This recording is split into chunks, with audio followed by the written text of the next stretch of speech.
Shiva. I'm Sketch. And this is AnimeCons TV. We're your source for reports and discussions about AnimeCons and other fan conventions.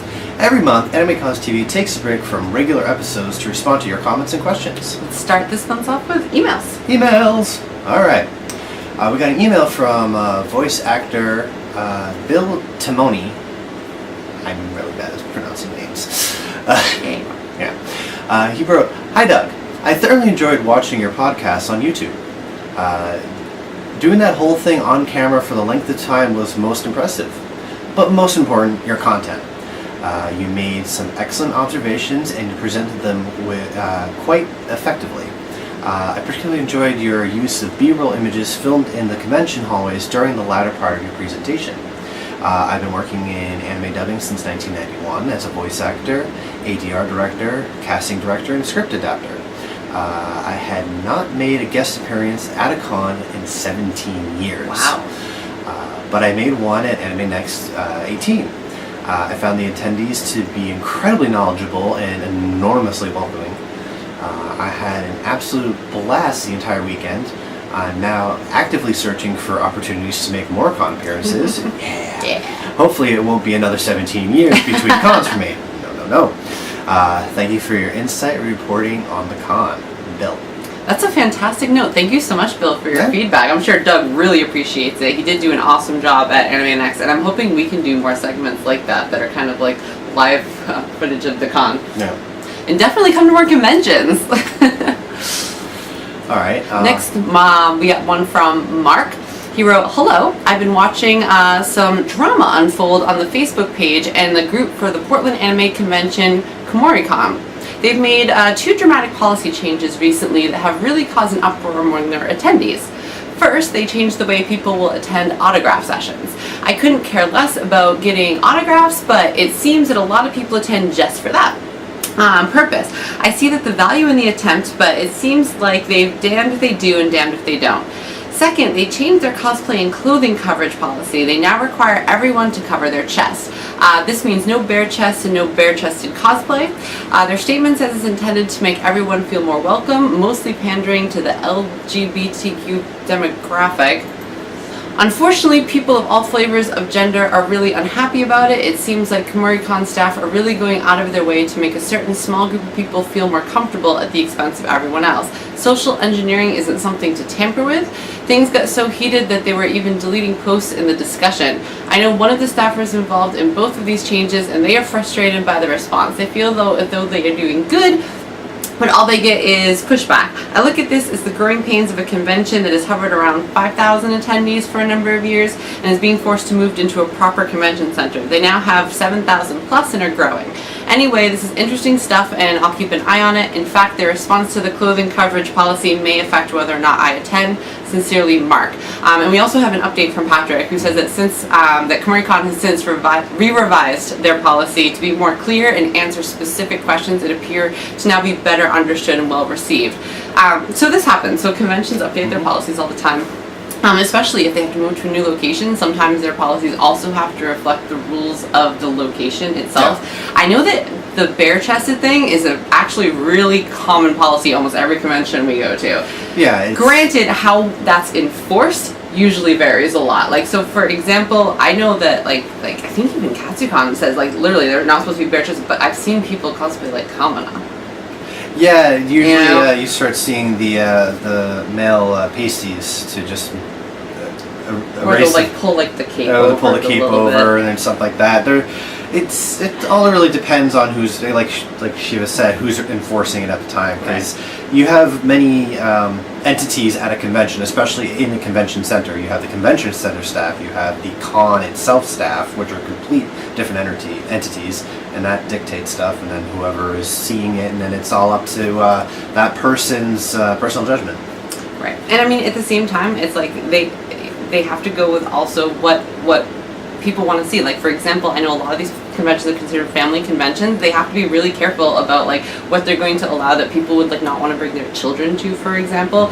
Especially with clothing policies, it's really not that uncommon. So I I would hate to see people say they're not going to go because of certain rules like that. However, I mean, that has to be everybody's personal decision, but it sounds like they might have also been a little more clear. It sounds like maybe sometimes when people change the rules too, they make very generalized statements that are clear to them because they're the ones who designed it, but it can be like misinterpreted by people who are just kind of like reacting emotionally to it. So it might also be one of those things too where they just had to be more specific about what they said, and it sounds like once they did that a lot of that's blown over a little bit, but we'll be interested to see what happens. Keep it surprised. All right, and another email from James. Dear AnimeCons TV, hello and thank you for another month of cool videos. I really like Doug's con report of Montreal Comic Con. I love the con reports that you guys do, especially on how you show us the location of the con as well as what to expect from that convention. Well, I mean, that's all a big part of it. It is. Now, I want to attend this convention and Otakuthon. I haven't been to Canada yet, but I want to, and Japan. Japan's awesome. Personal bit about us. I found Elizabeth's cosplay help video on heating and designing in foam to be cool. I found that sequence and how she cut the foam and heated it to reveal those shapes and to be awesome. Continues on. I've been watching My Hero Academia You season and everybody else.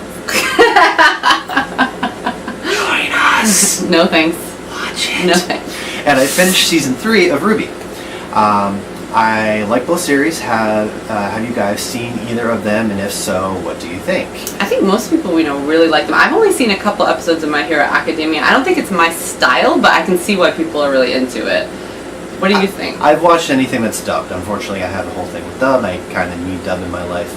It works out better. So I'm a little bit behind, but I watched season 3 just recently. As for Ruby, I have not actually watched any of it, but I do like the production company and all the other stuff they've done prior to that. So as James continues, I still have to finish One Punch Man, though. I have finished that. You should finish that. Nice. Okay. Till next time, this is your loyal follower and fan, James, the White Kiba. Okay. He also wants to know what anime we're currently watching. Currently... For you, Voltron doesn't really count as an anime, but that's like your... Well, it's also on Netflix, so watching it's more like, oh, I spent a day. Right now, I don't have anything specifically on the lineup. I haven't sat down to watch TV. I actually started watching, because I never watched it before and I always wanted to, with Sword Art Online. And I really like it. So I'm kind of midway through that. Yeah. There's a postscript. Not to be a bother, but are you guys still going to do future cosplay help videos on how to make your own cosplay shoes and other small attire or accessories that you guys haven't covered yet?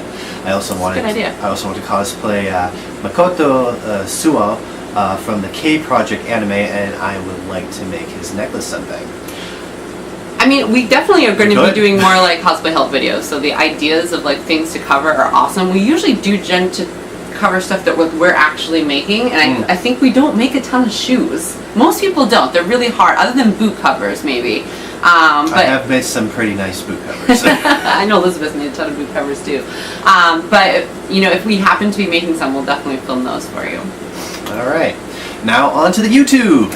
On YouTube, in response to Patrick's episode on how conventions can modernize their websites, Maddie wrote, "It amazes me that so many cons still forget to list the city on their landing page." That's very true.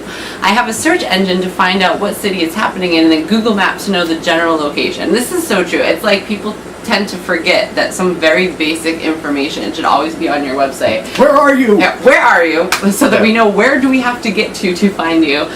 What dates are the convention? Like, you know, very specific stuff sometimes is not easy to find. And the best ones always do it up in the first on the banner. Yes, just right at the top. right there, you know, like, oh, when's Anime Boston this year?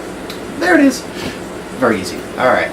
And Sparrow779, my local con's website is horribly outdated, not mobile friendly, years old photos, etc. And commenting on it in their feedback forums never seems to help. I know they don't want to grow it much, but the site really gives off the feel that this con is redheaded stepchild to the other cons the parent company runs. And it's frustrating because the guy in charge allegedly knows web design.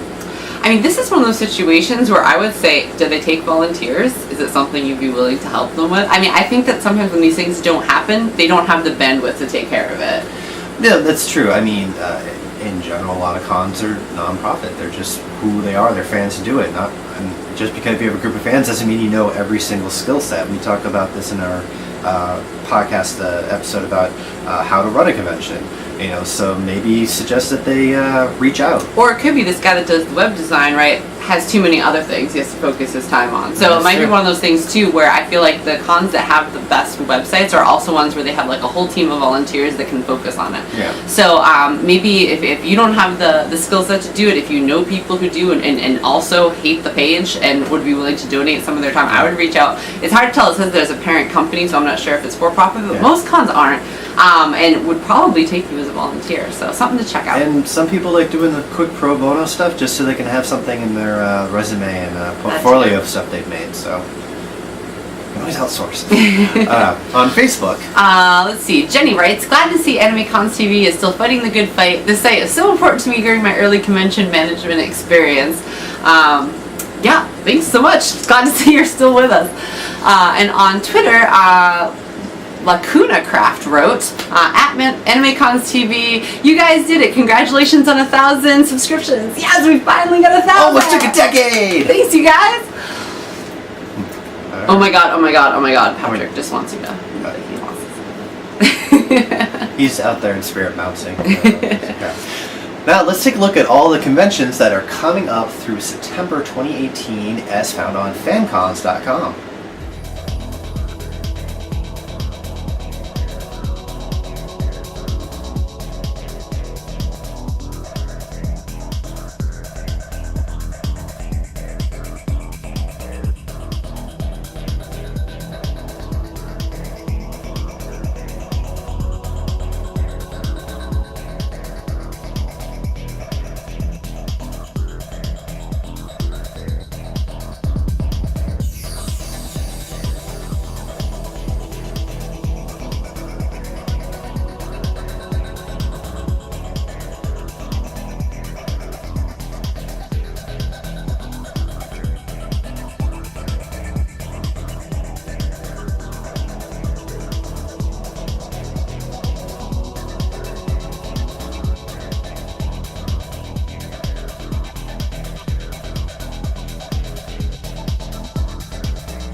Coming up next month on AnimeCons TV, Doug will be headed back to Otakon. Well, it will be the second convention in DC, and they want to know will it fix some of the problems of their first, and we'll find out in his con report. Tell your friends. New episodes are every Monday at 3 p.m. Eastern Standard Time, means Pacific. We post about them on Facebook and Twitter, so please share or retweet those links and share our YouTube video. Telling your friends about us, this is such an easy thing to do. It really helps us out. Con season is about to hit full swing. I kind of feel like it already is already. Yeah. We love hearing from our viewers, so we need to hear from you before our next feedback episode. So that's at the end of August, so in the next 3 weeks. So if you're watching us on YouTube, leave a comment on one of our videos. Don't forget to like and subscribe. And we're finally over 1,000, so thank you so much for that. But let's keep it rolling. We haven't heard many voicemails for a while, so please call 762-ADEQUATE. That's 762-233-7828. You can also text that number. And you can also email us at podcast@AnimeConsTV. You can also subscribe for free to get new episodes every Monday. Search for AnimeCons TV on YouTube. or subscribe on iTunes at itunes.animecons.tv, Or watch on our site at animecons.tv. or get the free AnimeCons TV app from Apple TV and watch all our episodes there. You can also follow Sketch and I on Facebook. I am facebook.com/ShivaCosplay. Same but sketch cosplay. And see you next week.